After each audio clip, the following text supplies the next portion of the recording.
Well, from today, please take care of all 7 of us. As I opened the front door, there stood my son, whom I hadn't seen for several months.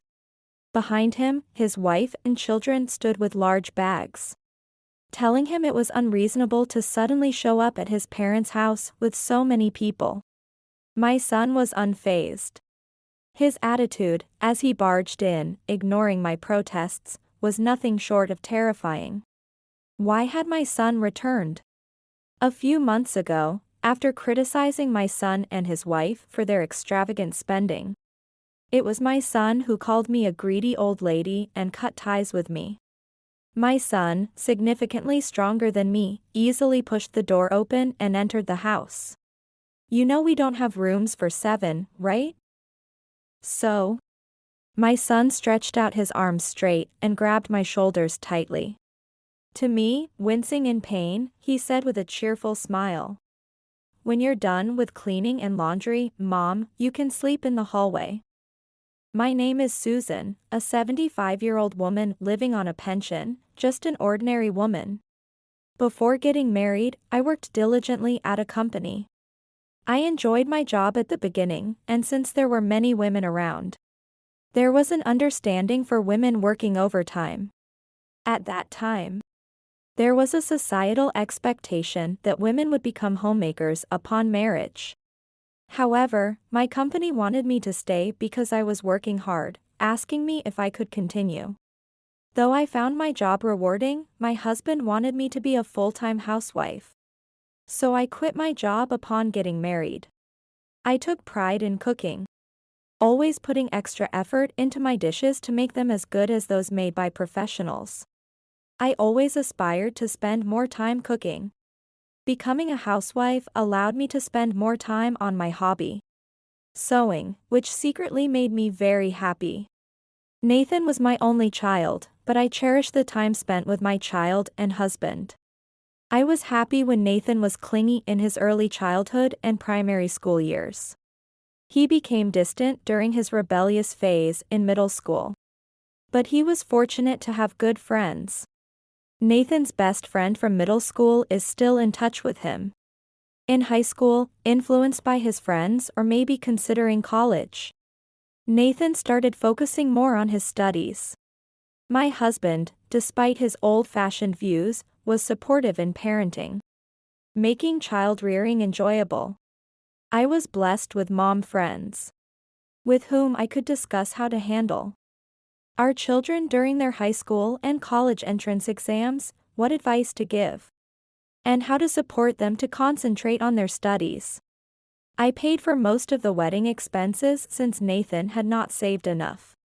My husband worked hard, ensuring we had a stable income, so we lived a comfortable life. My husband, always diligent at work and parenting, passed away from illness 5 years ago. Now, I live alone, supported by a pension and the savings my husband left behind. Using my sewing skills, I create and sell items on flea market sites for extra income. Having enough money and not struggling financially, I enjoy a fulfilling life doing volunteer work with friends and going out for lunch. Enjoying pleasant days. Nathan is now 44 years old, having married and started his own family 17 years ago. His wife, Lindsay, is 40 years old. I remember her as being quiet when they were students, but that impression changed over time.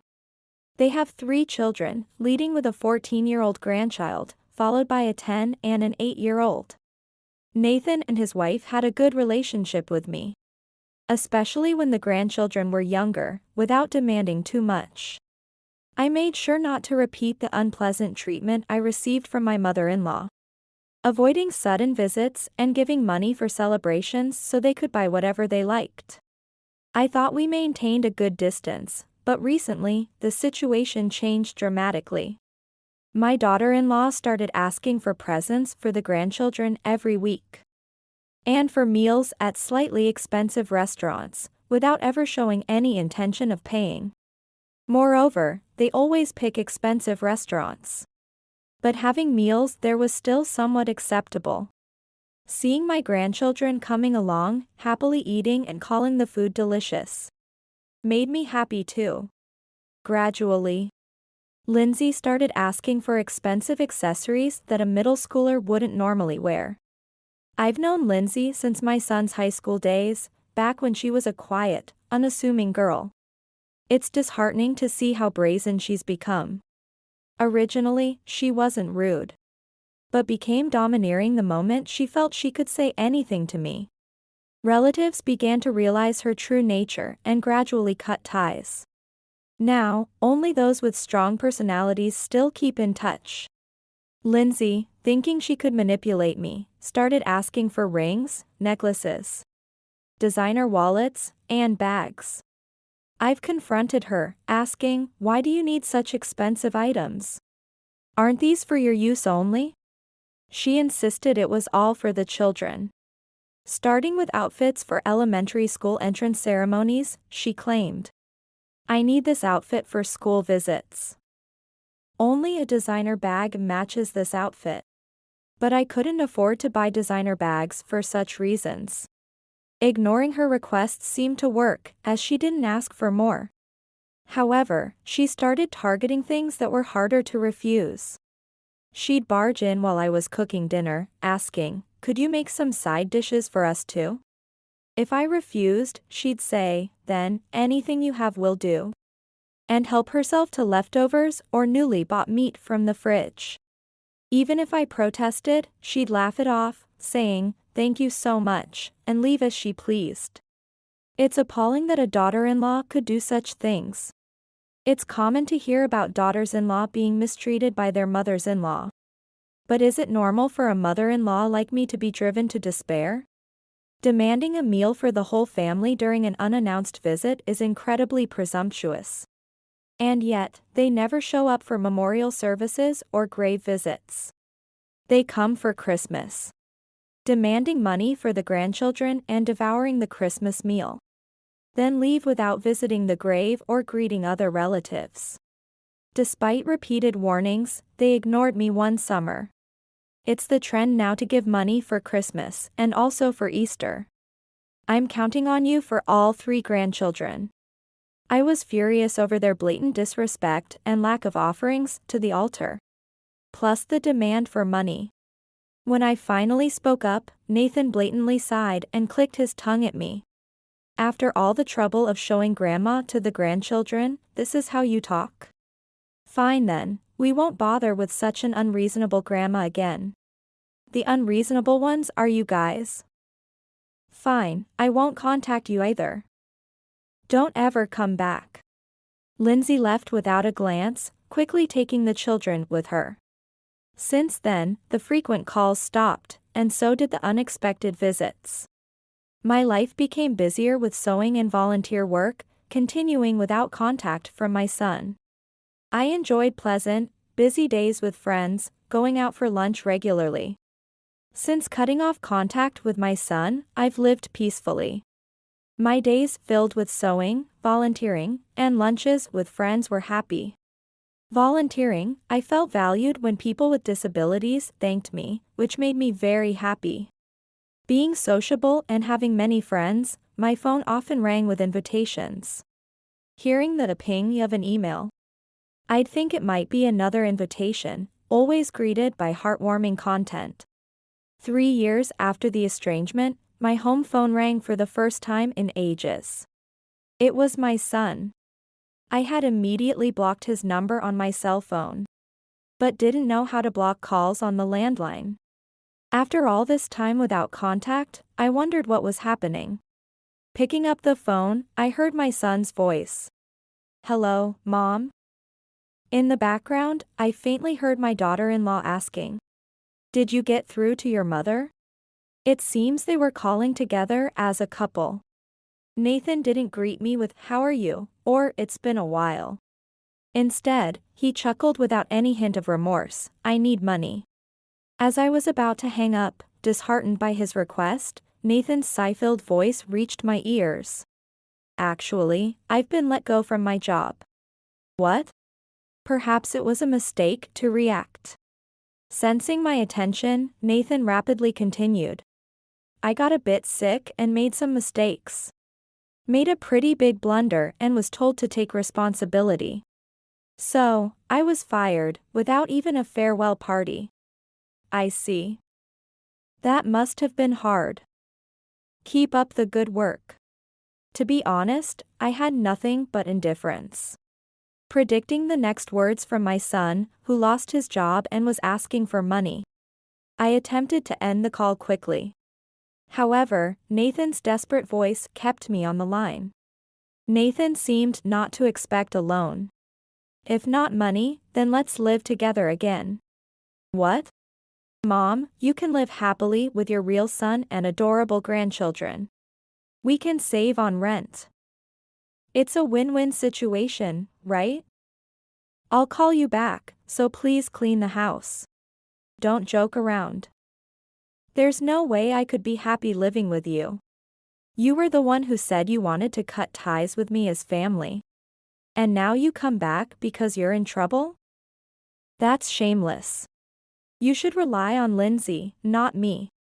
Unable to remain silent at such selfishness, I raised my voice for the first time in a long while. Then, from afar, I heard my daughter-in-law's voice. I'm already working full-time. Even then, we can't make ends meet with 3 kids. So we're hoping you can help. You do love your son and grandchildren, right? No, I don't. Living with you would only result in being treated like a maid and having my money drained. I refuse both cohabitation and financial assistance. Don't contact me again. I slammed down the receiver, only for the phone to ring again incessantly. Annoyed by the continuous ringing, I picked it up during a brief pause, knowing that anyone with real business would call my cell. Yet, the calls from my son and his wife didn't stop. Keeping the receiver off the hook wasn't a solution, it would just invite more attempts to reach out. Growing tired of ignoring them, I called a close friend for advice. Suddenly, I had an idea and called a business-savvy friend on my cell phone. Hello? Could you teach me how to block calls on my landline? 3 months passed in regained peace, with most of the housework settled. I was making a drawstring bag with my sewing when the doorbell unexpectedly rang. Thinking it unusual for the doorbell to ring without an appointment, I checked the monitor displaying the entrance. There, my son and his wife's faces loomed large. Only a bad premonition crossed my mind. Allowing them inside would only lead to more trouble. Intending to send them away, I said, I'm busy now. Please leave. But my son pleaded, don't say that. We've come all this way. We have something important to discuss, please listen. He then gestured behind him to show others. Not only was my son's family there, but Lindsay's parents had come too. In total, 7 people had arrived unannounced, each with carry-on luggage and large bags. Although I might have managed if it were just my son and his wife. The presence of Lindsay's parents made it hard to turn them away without feeling guilty. Worrying about the neighbors' eyes if a commotion ensued at the doorstep, I reluctantly decided to let them into the living room, despite my reservations. I ushered my son, his wife, and Lindsay's parents into the living room, letting the 3 grandchildren play upstairs. Their joyful exclamations of, "This room is so big," echoed down to me. Without any prior discussion, my son immediately suggested, "Mom, let's live together. We've brought our belongings, as you can see." I instinctively replied, "Living together is out of the question. Take your things and go back home." This refusal was unlikely to deter my son easily. My son said with a condescending tone, "Mom, we're trying to be filial by living together. Giving you a purpose in life by taking care of the grandchildren in your old age, that's filial, right?" With a sigh of dismay, I replied, "You know, I'm 75 years old. It's impossible for me to take care of the grandchildren at this age." I was disillusioned that our previous phone conversation, where I had clearly refused, seemed to have been ignored. To be honest, relying on a son who only thinks about himself is the last thing I need. Mother, Nathan is right. Living together will make things easier for you. Seeing your grandchildren every day will make you happy, she insisted.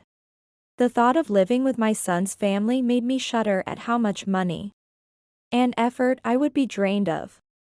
Even Lindsay said, "Mother, are you considering your age? Since you don't have much time left, you can enjoy being with your cute grandchildren." I've hardly spoken or seen Lindsay's parents since the wedding greetings. They're staunch Lindsay supporters, probably spoiling their only daughter excessively. And so, Lindsay was probably raised with distorted affection. Then Lindsay's parents added insult to injury by saying, "Hey, Susan. We're both getting on in years, let's work together with our daughters." Typical of Lindsay's parents. Their audacity has significantly influenced her character. Not knowing what kind of life they lead, they seem to regard Lindsay's words as absolute. Nathan, getting carried away by the numbers, joked. "Giving our elderly mother a purpose in life with a bustling family to care for, that's filial, right?" It made me think that Nathan and Lindsay are trying to impose a favor on me, disregarding all that I've done for them before. Forgetting that I've been covering the expenses for the grandchildren, saying, "Because my daughter wants it," or "because my son needs it." And using my money like water infuriated me. And Lindsay's parents were all too ready to assert that everything Lindsay says should be followed. "Hey, Susan, our Lindsay is a smart girl, let's just go along with what she says," they said with a too bright smile that felt somewhat eerie. That's why I've avoided Lindsay's parents. Their brazenness in coming forward like this, after not meeting since the wedding, felt nothing short of audacious. The audacity, I thought. "Mom, we're here for you, and we'll live together happily. From today, we'll be living in this house," my son said, grinning. He continued, "We'll take your room, so you can sleep in the hallway from now on," laughing as if it was a joke. Lindsay joined in with a smirk, "Mother, we're looking forward to your cooperation." I didn't want to be pushed around by my son's family or Lindsay's parents anymore. Pushing past them, I returned to my room upstairs. Within minutes, I had packed a carry-on bag and came downstairs, surprising my son, his wife, and Lindsay's parents. I announced, "I'm leaving, so do as you please," leaving my son speechless. Nathan asked, "What about the household chores here?"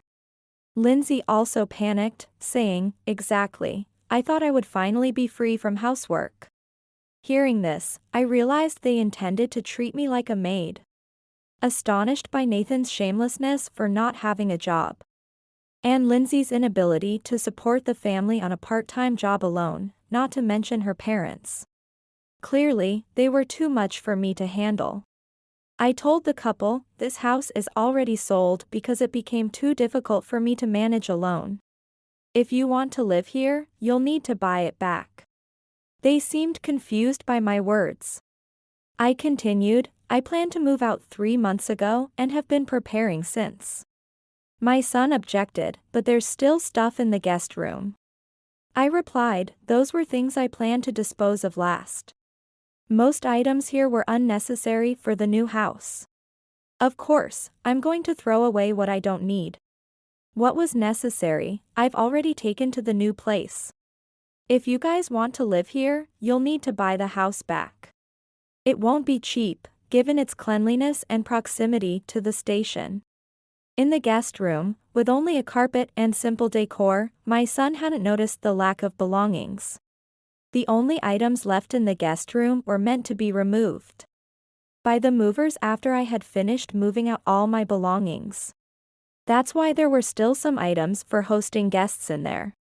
Then my son and his wife pleaded with me. "Mom, I'm your precious son, right? And the kids, they're your adorable grandchildren." I couldn't help but laugh. I told Nathan, "My dear children disappeared 3 years ago. Why are you telling me this now?" You should just go back to your original home. There's no reason for me to take care of a 44-year-old adult son now. Hearing this, my son said, we've already terminated our apartment lease. Without a job, I can't pay the rent, and Lindsay's income isn't enough. We have no choice but to rely on you. But I have no obligation to support my son's family or Lindsay's parents. I responded to my son's words, what are you talking about? Find a job, and if Lindsay continues her full-time part-time job, you'll manage to live. Don't make excuses for being unemployed, just find a job quickly. You're the breadwinner, Nathan. My parenting days are over. I have no duty to support Nathan now.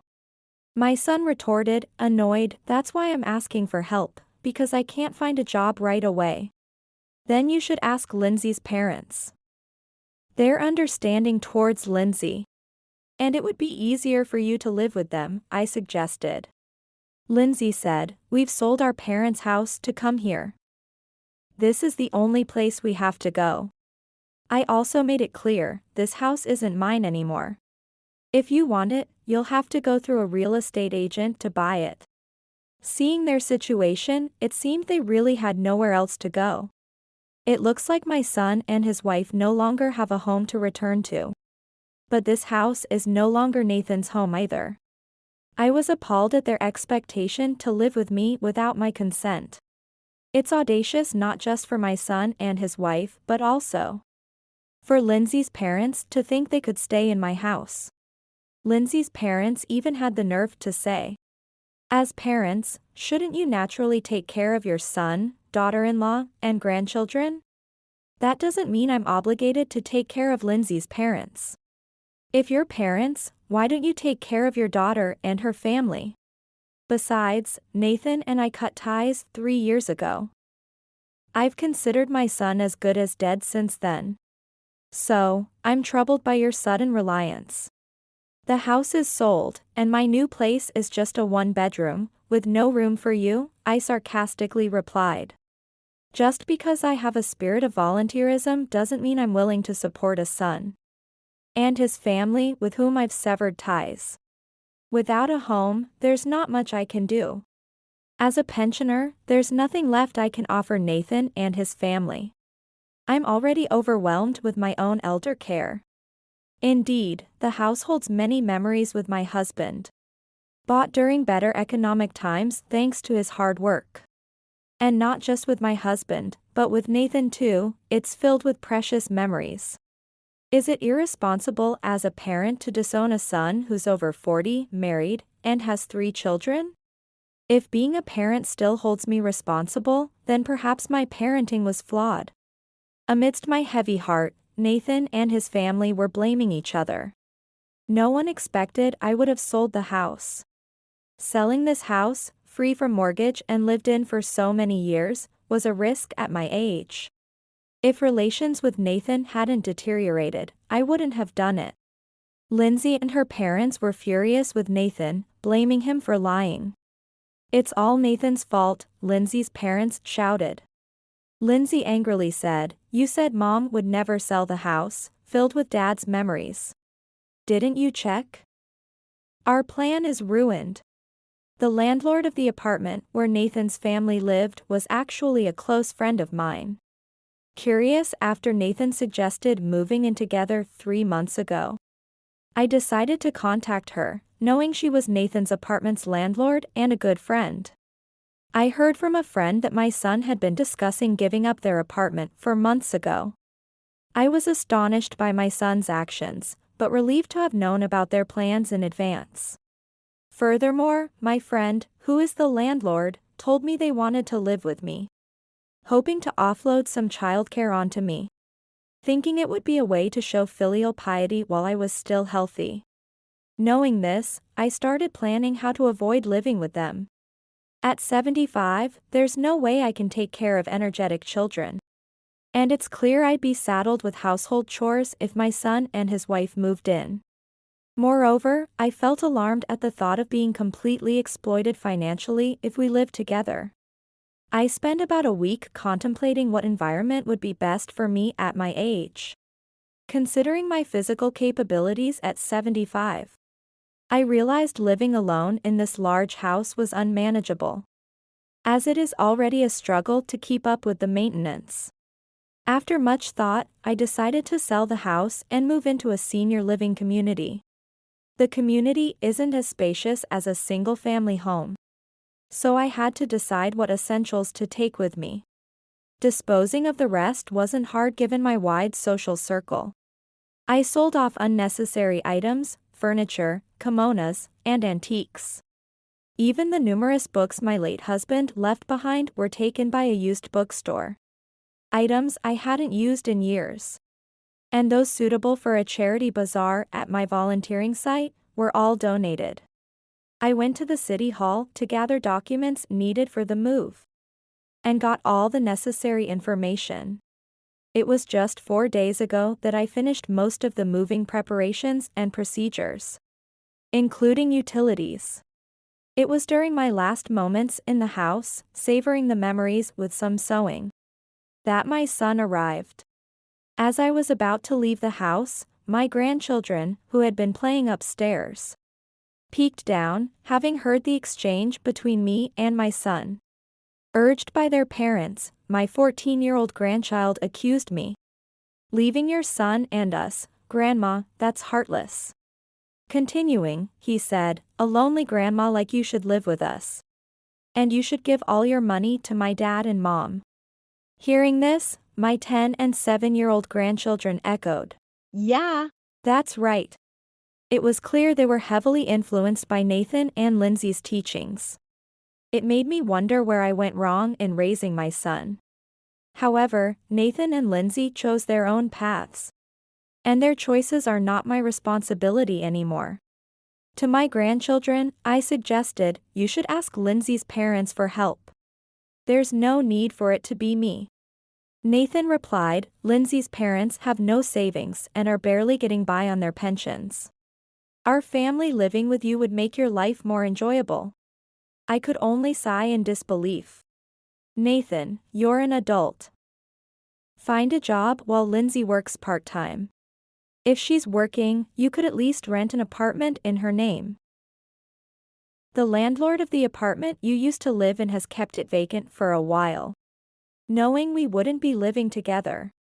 If a mortgage can cover it with Lindsay's part-time job and your unemployed status, you might as well buy back the house," I advised. I contacted the real estate agent after leaving the house. At my age, I just want a lifestyle that suits me. Afterward, it seems my son's family tried to buy back the house I sold. Nathan, cherishing the memories of our family home, apparently went to a real estate agency intending to repurchase it. He presented the address of his childhood home, saying, "I want to buy this property." Given the significant cost, a mortgage approval process was necessary. However, when they applied for the mortgage based solely on Lindsay's part-time income, unsurprisingly, it was not approved. Being unemployed, Nathan couldn't even initiate a mortgage discussion. The house, in good condition and well located, was too expensive for Nathan's budget, making it unaffordable for an unemployed son and a part-time working wife. Eventually, my son's family, including Lindsay's parents, totaling 7 people, managed to convince the landlord to let them live in the previously vacated apartment. The landlord was surprised to learn that not only Nathan's family, but also Lindsay's parents would be living there. My friend mentioned, "As a landlord, having the income secured is good. But I really hope they won't cause any problems." Neighborhood disputes are the most troublesome. Living in the apartment out of the landlord's kindness is one thing, but with 7 people, including small children, it seems the space is too cramped and stress is inevitable. Furthermore, living in such a small space with Lindsay's parents adds to the stress, making their daily life more irritable, as I've heard. An acquaintance living near Nathan's apartment told me, "Nathan and Lindsay seem to be getting more worn out, despite finding a job as a regular employee. Nathan's lack of qualifications means he's not earning much. I'm living in a decent senior-friendly apartment, thanks to the money from selling the house, my husband's savings, and my monthly pension. I spend my days enjoying my sewing hobby, volunteering, and dining with friends. My environment hasn't changed much, I'm living peacefully and feeling happy. Since moving to the senior apartment, I've joined a dance club and am having more fun than before. Being part of the dance club has increased my circle of friends, making every day enjoyable. I've also met a nice man, adding excitement and freshness to my life. While I'm not considering marriage at this point, I find joy in being useful to someone. I feel happy spending good times with nice people. I hope to continue living healthily and happily like this.